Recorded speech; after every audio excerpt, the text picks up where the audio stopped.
All right, everyone, blow up your teams. I don't know why we even bother at this stage of the season. We all make 4,000 changes to our teams. We think we're getting close to team lists, and we now get COVID protocols. And we've also had Jamal Fogarty going down with injury, out for 4 months. We don't know what's going to happen with that position, but we just see Reynolds looks like he's got COVID, and same with Kobe Hetherington. So two guys that were pretty interesting options. Reynolds probably not as much as Kobe. And for me, I was trying to build my hooking position around him. And so I'll probably have to blow up my team completely, or change a few other guns, for example, to get a gun in up there, or we'll work it out as we go. But really, really interesting what's going to happen over these first few weeks, even leading up into the first game, and then what's going to happen in the first bunch of rounds. If there's guys that still haven't got COVID, obviously once they've got it the first time, it sounds like it's going to be a lot more difficult to attract it the second time, which is ideal for our teams and also the starting teams of or the NRL clubs in general. So yeah, really interesting one there. So just be aware of that one with Hetherington and Reynolds. We'll find out a bit sooner. I'm making this video on Thursday. It's going to upload on the Friday. So more information might have come out as to who we might be getting in for Fogs, for example, and what's going to happen with the PCR tests of Reynolds and also Hetherington. But very interesting. Anyway, in this video, we're going to be getting into how to build to a gun 17. Obviously, with your starting team and building some really good guys that are going to make a fair bit of cash, and also some keepers, but also building throughout the season what we'd like to be achieving and how to get there, I suppose. And we'll start with some numbers first off. And the biggest thing here would be starting with 5 to 6 guns. So there's probably going to be one in each position. We have 6 positions. Whether that's an option of starting with someone like you and Aiken, even if you're not starting with them in the centers, you're having him in the edge, for example, like I currently have. He should be a gun in the centers position, so you eventually move him down. So be classing him as a center gun, probably not an edge gun, but a center gun for sure. Probably at least if you're going to have 2 guns in one position, then maybe you're going cheap in another one, whether it's hooking position or centers. You can pick that, for example. But one in each position seems pretty solid. That gives you a nice base, and then you can build mid ranges and also cash cows around that. Okay, so the reason we start with 5 to 6 guns is because they're usually, if we want scoring, so we want that consistent scoring, because remember, trades, we're very emotional beings. So if someone doesn't go too well, we're very likely to quickly want to trade them out. If we think they're going to fill a certain role, and maybe they're filling that role, but they haven't scored as well, for example, in those first couple of weeks, and we always look to trade them out. Where someone like Payne Haas, you're getting a base of around that 50 mark, and then he has upside of in the 70s, for example. Then they're the type of guys you want to have in your side, just to allow you to breathe a little bit as well. If you're starting with 5 to 6 guns, there's less trades to get up to those guns as well, so something to think about. And then there's also aren't always so many great mid ranges or middies that we would speak of. They're going to turn into guns, so there might be one or two. And we'll talk about it a little bit later. But guys like Isaiah Papali'i was someone that did really well and turned from mid-range into a gun, but there's not many that actually do that each year. So a lot of times you're bringing in a mid-ranger at the start, and then you're going to have to trade them anyway down or up, to generate more cash or to get to a gun, for example. So that's why we'd start with that. Number 2 is what we'd be looking to achieve is at least 17 guns, and I'd say around the 700k mark each. So we're going to have guys like Cleary and Trebojevic, maybe DCE, few other guys, for example, that might eclipse that 700k mark, Payne Haas, etc. And then we're going to have guys that are going to be, guns in the center, for example, might be around the 600k mark, 580, and then a few guys in between, around that 700k mark. So the up and down to be able to get that 700k each. Think of 700k as a 55 average, for example. You might have a couple of guys averaging 50, 53, and then a bunch of guys averaging 60 to 80, for example. So that 700k each, puts your squad to a value of 11.9 million. Remember, we start with 9.4, okay? And to fill out the extra 4 spots to get to 21, let's just say 4 300k players, the guys that are actually playing and might be able to cover and score a 30 odd if you need it, for example. We'll take our total team value to 13.1 million. As I said, we start with 9.4, so we need to generate $3.7 million, okay, to achieve this, right? So this is a lot of money.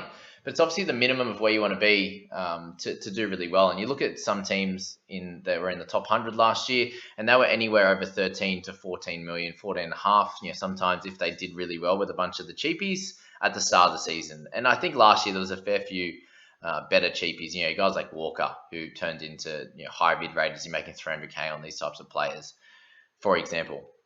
So that's that there. But as I said, a lot of money to build up there. But to get there, right, you're hoping to pick well at the start, and you'd probably want to make about $1 million from your starting team. You have 21 players. If you can get 10 guys to make 100k, there's your million, right?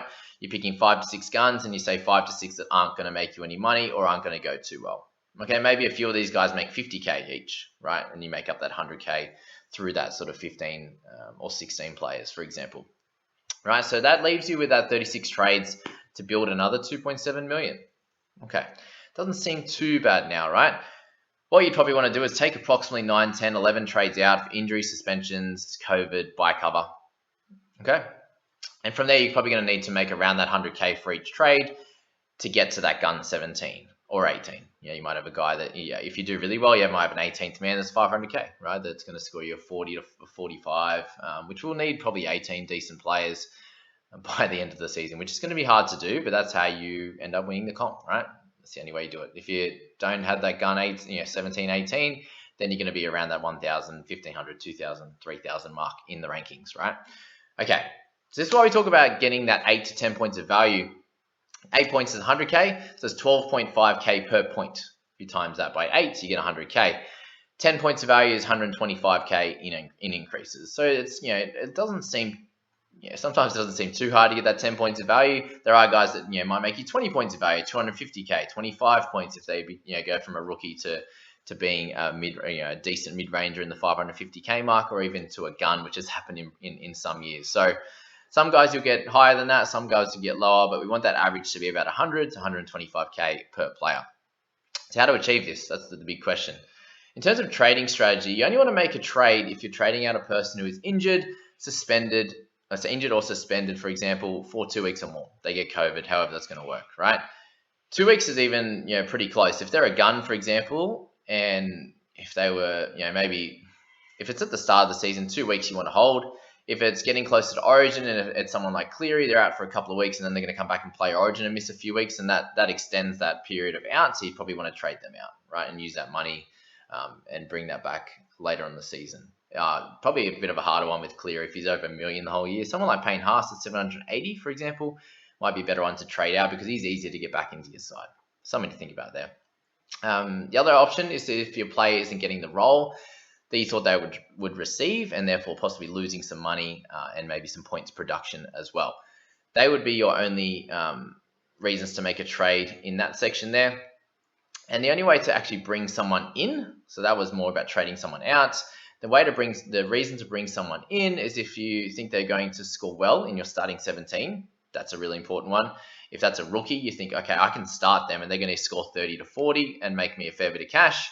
It's usually a pretty silly strategy to trade out a winger that's not doing too well, or a center, for example, and bring in another center that isn't going to score too well either. Well, you're not sure if they are. It's very much an unknown, and they haven't got a high ceiling, that kind of player.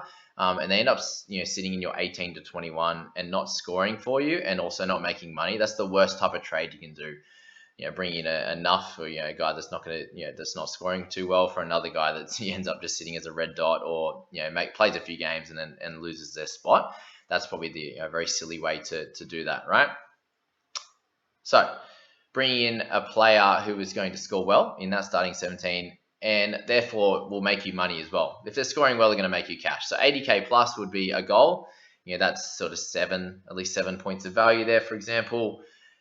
Is decent at a minimum, or they are a mid-ranger who could become a gun, for example, right? Or they're making money to be you bring in a higher, like a 600k player that becomes a 680k player, 700k player, and you can leave in your team for the rest of the year. That's the goal with that one. So you're not wasting trades by bringing in a mid-ranger, which we'll talk about that in a second here.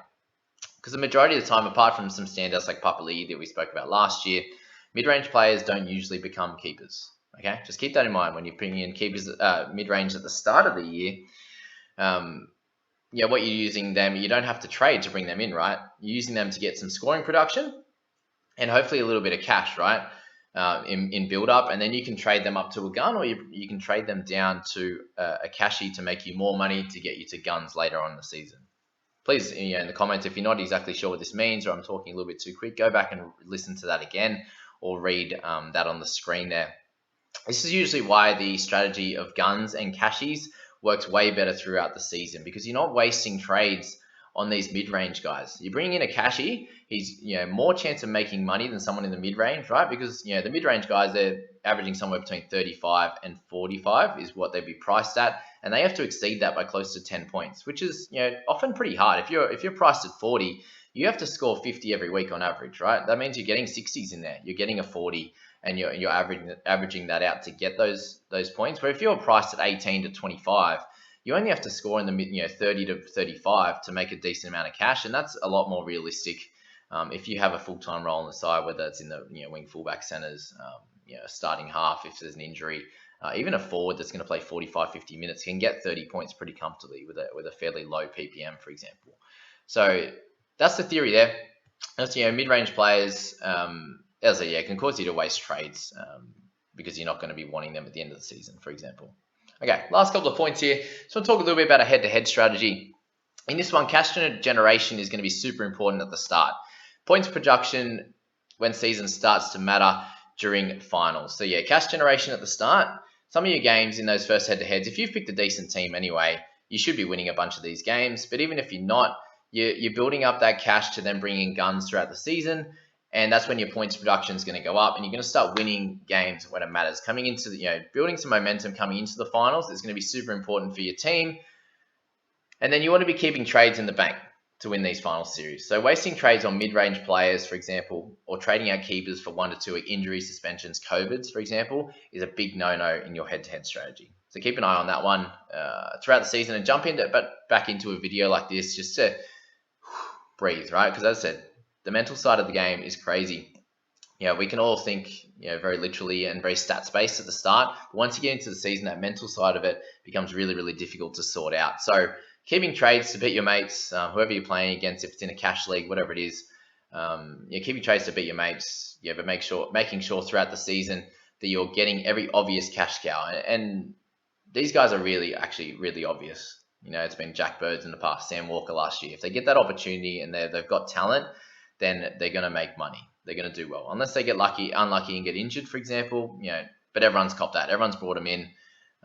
They're the guys that you really want to make sure you don't miss in a head-to-head strategy, because they're the guys that are going to propel you to get the guns for the back end of the season. And as a head-to-head player, you should clearly be getting 18 guns by the end of the season.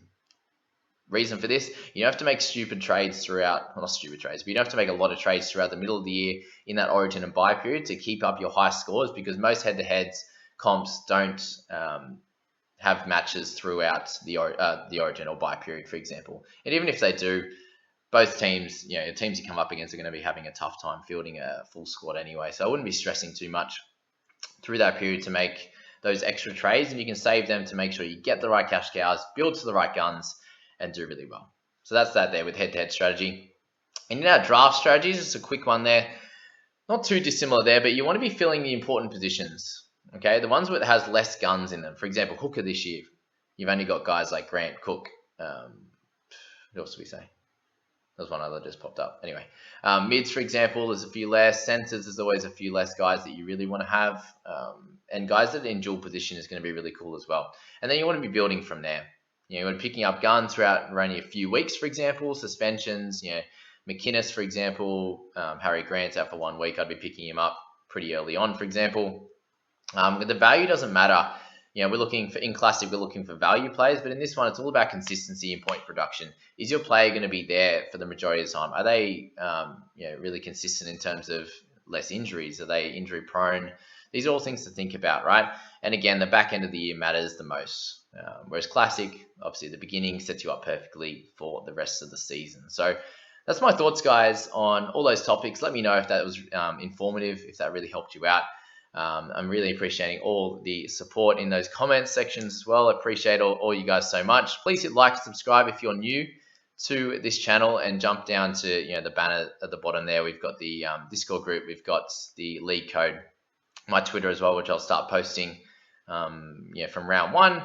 And that's it. Hope you're enjoying this. We'll catch you in the next bunch of videos. Getting closer to team list, guys. I'm really excited, even though it's going to be annoying with guys like Kobe Hetherington and other guys in COVID protocols and stuff that's going to come up. I'm surprised it actually hasn't come out during this last month or so. But there you go, guys. Hope you enjoyed that. See you in the next one. Bye bye.